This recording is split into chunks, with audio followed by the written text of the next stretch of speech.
తిరుపతి జిల్లాలోని తలకోన శ్రీ సిద్ధేశ్వర స్వామి ఆలయ పునర్నిర్మాణ కార్యక్రమం జరిగింది. ఈ కార్యక్రమంలో టీటీడీ చైర్మన్ బిఆర్ నాయుడు పాల్గొని ఆలయ నిర్మాణానికి భూమి పూజ చేశారు. తలకోన సిద్ధేశ్వర స్వామి వారి ఆలయం పునర్నిర్మాణానికి భూమి పూజ చేయడం అద్భుతమైన కార్యక్రమమని ఆయన తెలియజేశారు. ఆహ్లాదకరమైన వాతావరణంలో ఉన్న సిద్ధేశ్వర స్వామి ఆలయం చాలా పురాతనమైనది అని, గొప్ప ప్రాశస్త్యం కలిగిన ఈ ఆలయం శిథిలావస్థలో ఉందన్న విషయాన్ని ఎమ్మెల్యే నాని తన దృష్టికి తీసుకొచ్చినట్లుగా ఆయన వెల్లడించారు.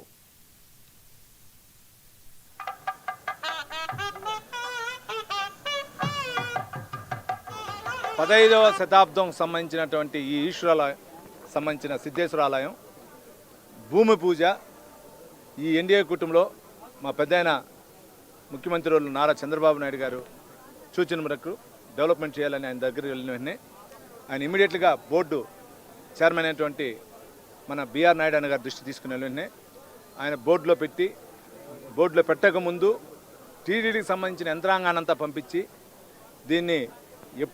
దీనికి గుడి కట్టారు, దీని పరిస్థితి ఏమని కూడా చూచి దాని తర్వాత బోర్డులో పెట్టి బోర్డుకు సంబంధించిన మెంబర్స్ ద్వారా కూడా దీన్ని 18 కోట్ల రూపాయలతో కూడా ఈరోజు కట్టడానికి అనుమతి ఇవ్వడం జరిగింది.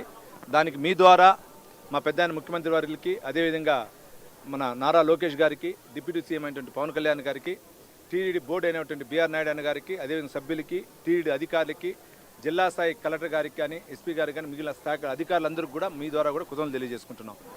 15వ శతాబ్దం సంబంధించినటువంటి ఈ ఈశ్వరాలయం సంబంధించిన సిద్ధేశ్వర